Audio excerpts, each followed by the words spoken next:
Kita mulai. Assalamualaikum warahmatullahi wabarakatuh. Innal hamdalillah nahmaduhu wa nasta'inuhu wa nastaghfiruh wa na'udzu billahi min shururi anfusina wa min sayyiati a'malina. May yahdihillahu fala mudilla lahu wa may yudlil fala hadiyalah. Asyhadu an la ilaha illallah wahdahu la syarika lah. Wa asyhadu anna Muhammadan abduhu wa rasuluh. Allahumma shalli ala Muhammad wa ala ali Muhammad.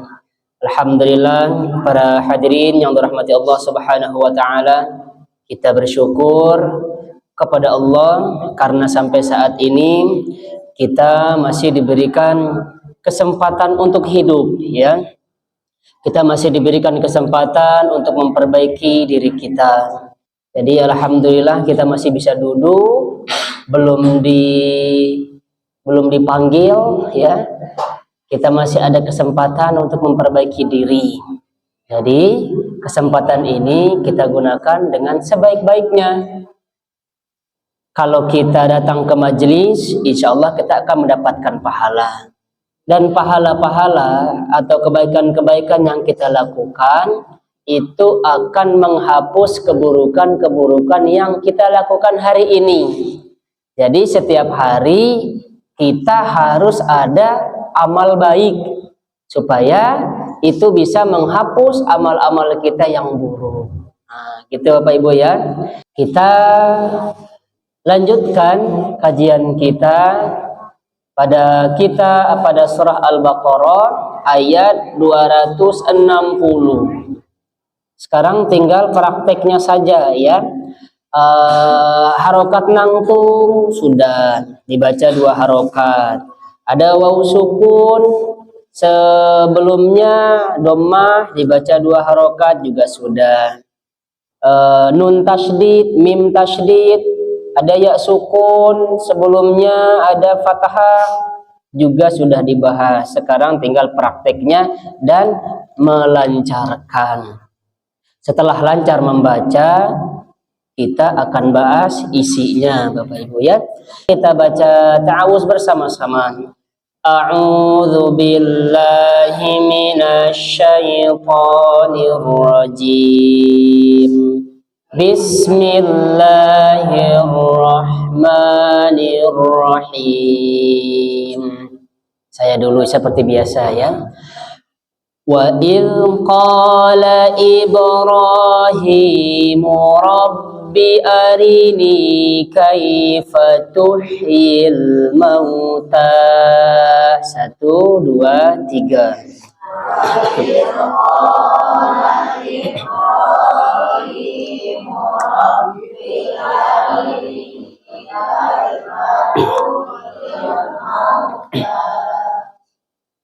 Qala awalam tu'min.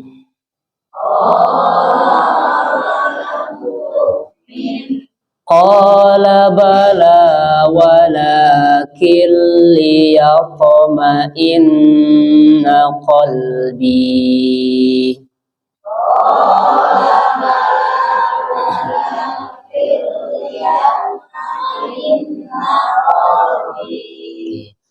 Qala fakhudh arba'atan minat tayri fasurhunna ilaik.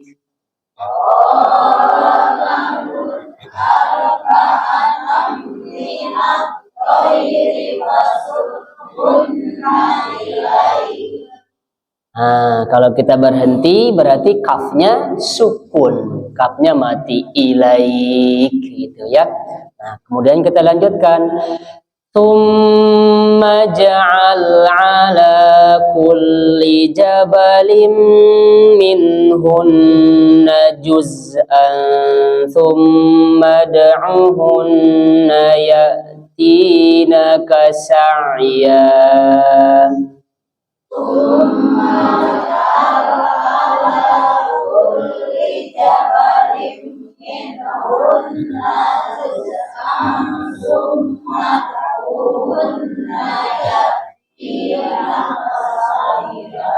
Mohon kalau napasnya nggak cukup berhenti saja di tengah ya. wa'lam annallaha azizun hakim.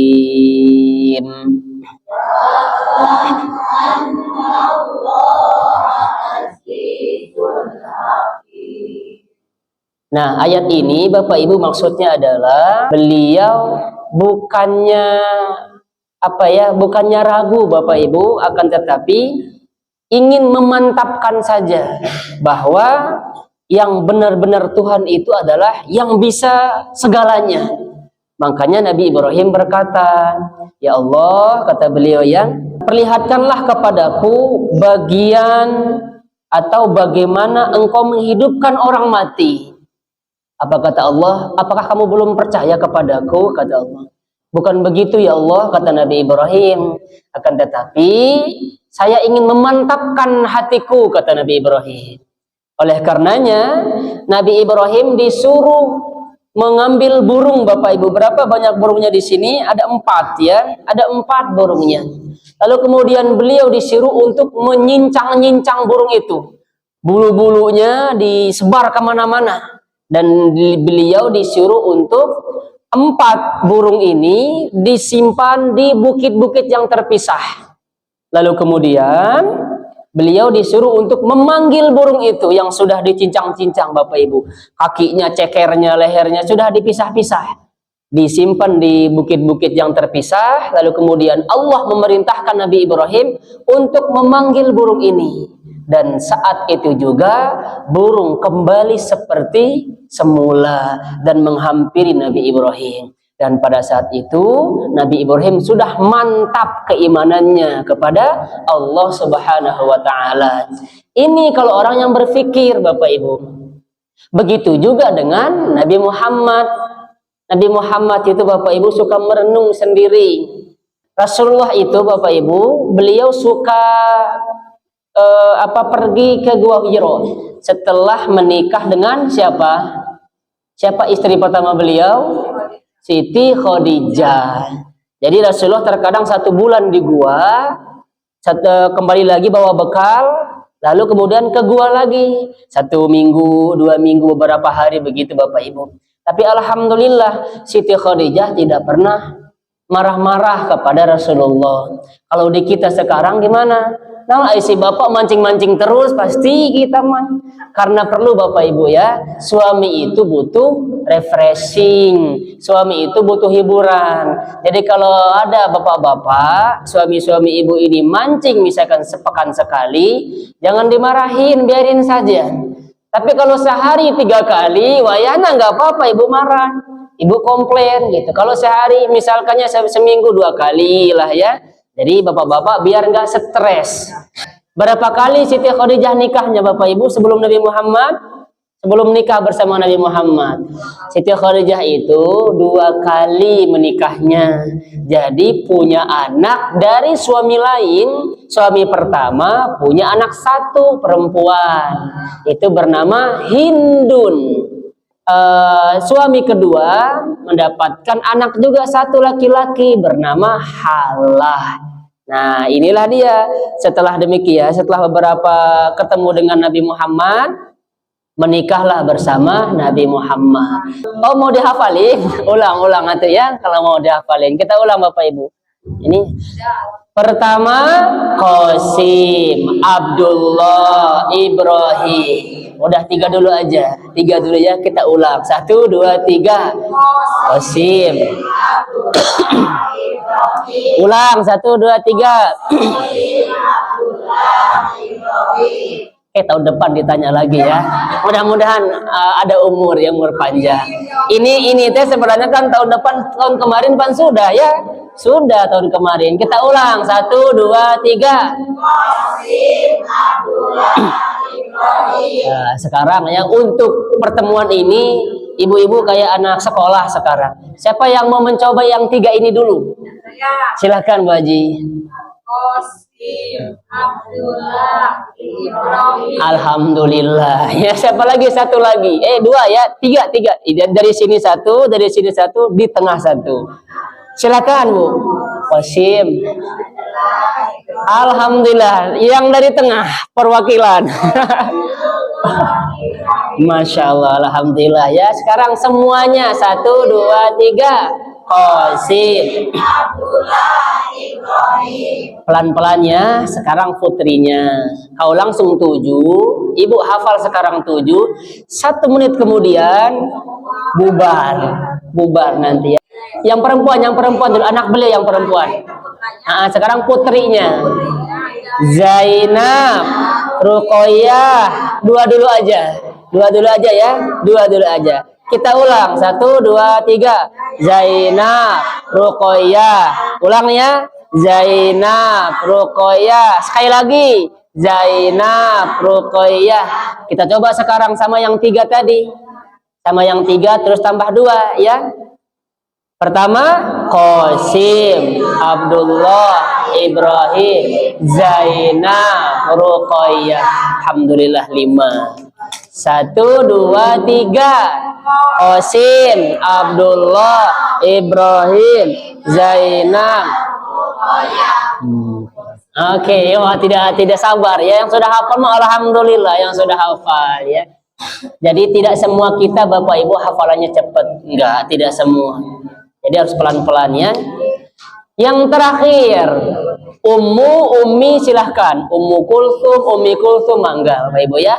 Ummu Kulsum, Fatimah. Kita ulang 1, 2, 3. Ummu Kulsum, Fatimah. Ummu Kulsum, Fatimah. Ummu Kulsum, Fatimah. Sip. Bisa Ummi mangga, Ummi Kulsum silahkan. Ummu Kulsum silahkan. Kita ulang Bapak Ibu ya. Yang perempuan-perempuannya dulu saja. Zainab, Ruqayyah, Ummi Kulsum, Fatimah. Zainab, Ruqayyah, Ummi Kulsum, Fatimah. Sekali lagi, Zainab, Ruqayyah, Ummi Kulsum, Fatimah. Sekarang 7-7-nya ya. 1, 2, 3. Qasim, Abdullah, Ibrahim, Zainab, Ruqayyah, Ummi Kulsum, Fatimah. Ibu enggak hafal juga, enggak dapat dosa, tetapi bentuk kecintaan kita kepada Nabi. Nah, singkat itu Bapak Ibu, setelah beliau berada di gua itu, Siti Khadijah, Bapak Ibu ya, Rasulullah ketika mendapatkan wahyu yang pertama itu, beliau katakan, saya tidak bisa baca. Baca kata malaikat ya.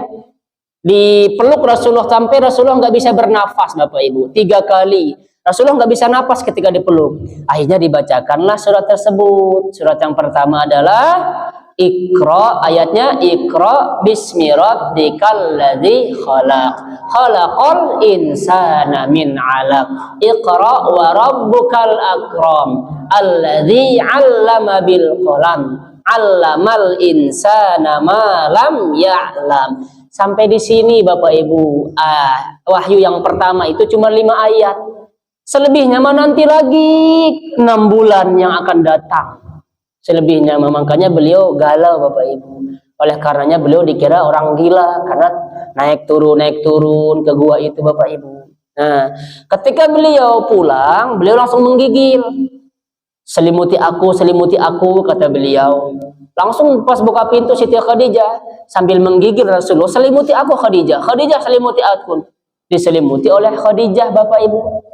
Dipeluk oleh Khadijah. Lalu kemudian ketika beliau sudah tenang, baru Siti Khadijah bertanya, kalau kita mah beda.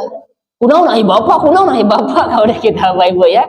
Apa kata beliau Bapak Ibu ketika ditanya oleh Khadijah? Saya kayaknya kerasukan jin kata beliau. Saya kerasukan jin kata Rasulullah, saya kesurupan. Nah, itu kata Rasulullah Bapak Ibu. Apa kata Siti Khadijah Bapak Ibu? Wahai suamiku, tidak mungkin Allah mencelakakan engkau. Enggak mungkin setan itu masuk ke dalam dirimu. Tidak mungkin jin itu menggoda kamu, mengganggu kamu, enggak mungkin. Kenapa? Karena engkau adalah orang yang selalu menyambung tali silaturahmi. Yang kedua, kata Siti Khadijah, karena engkau suka membantu orang yang lemah. Karena engkau suka membantu orang kepada orang yang membutuhkan pertolongan. Jadi tidak mungkin Allah mencelakakan dirimu. Akhirnya Rasulullah jadi tenang. Gitu Bapak Ibu. Nah, sehingga setelah turun ayat tersebut, Rasulullah mendeklarasikan dirinya sebagai nabi. Beliau mah orang jujur Bapak Ibu ya, bukan seperti kita banyak bohongnya. Beliau mah orang amanah, bukan seperti kita suka tidak tepat janji, suka berkhianat. Beliau mah kalau misalkan dititipkan Bapak Ibu, beliau amanah. Beliau berjanji, beliau menepati. Bukan di kita, engkawenya tabuh hiji misalnya atau tabuh tilu. Udah jam 4, jam 5 nggak datang-datang. Berarti kita termasuk salah satu ciri orang yang munafik. Nah, lalu kemudian ketika beliau berdiri di batu yang besar, beliau berpidato di depan-depan orang-orang, termasuk di sana ada pembesar-pembesar Quraisy. Beliau katakan, wahai kaum Quraisy, apakah kalian percaya kepadaku kalau aku katakan di belakang ini ada musuh yang akan menyerang kalian? Apa kata mereka Bapak Ibu? Tentu kami akan percaya, karena kami tidak pernah mendapatimu sebagai orang yang berdusta. Akhirnya apa kata Rasulullah? Sesungguhnya aku ini adalah utusan Allah, kata beliau. Aku adalah Rasulullah. Apa kata mereka? Lah, kok Muhammad jadi gila sih sekarang? Kok Muhammad jadi ngehayal? Gitu kata mereka Bapak Ibu. Sebab apa? Mereka tidak terima agama ini ajarannya adalah agama tauhid. Yang satu-satunya disembah adalah Allah. Sedangkan orang Quraisy menyembahnya berapa? Banyak yang disembah Bapak Ibu. Kita lanjutkan ayat kedua. Nah, satu ayat sudah panjang ya. Ayat kedua Bapak Ibu. Mathalul ladzina yunfiquna amwalahum fi sabilillah.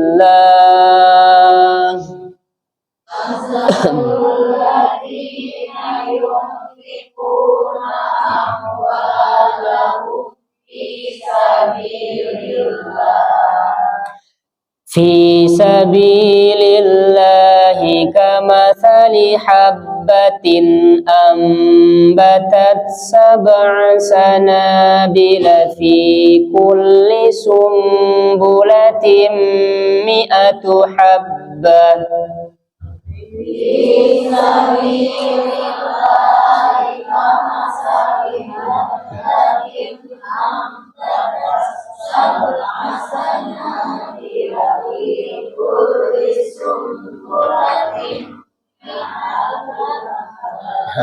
Iya panjangnya Bapak Ibu ya.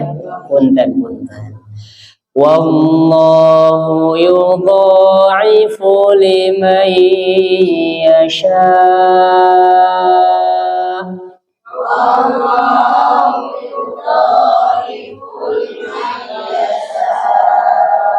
Wallahu wasi'un alim.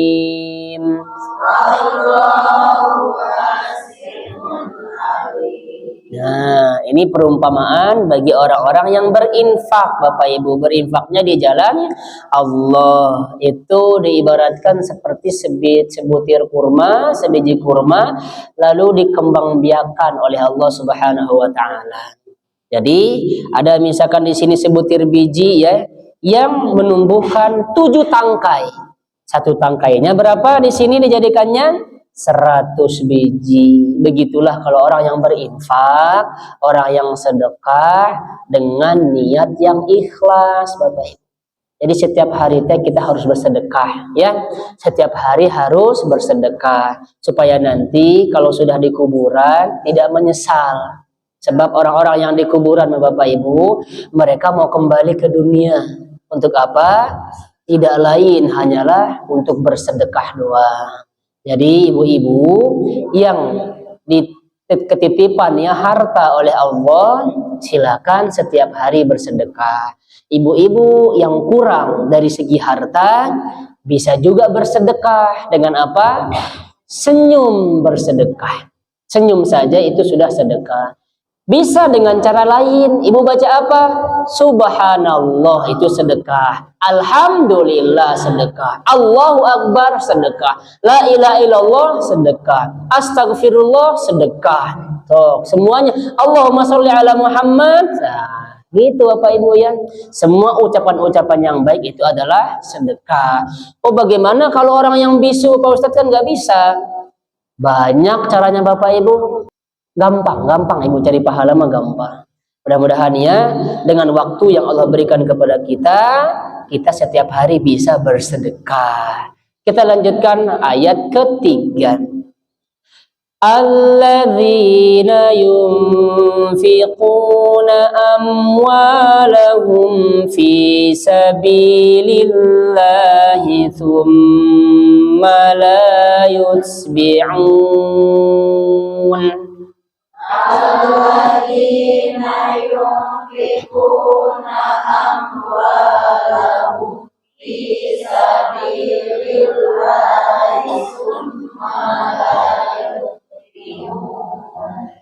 thumma la yutbi'una ma anfaqu mannan wala adha.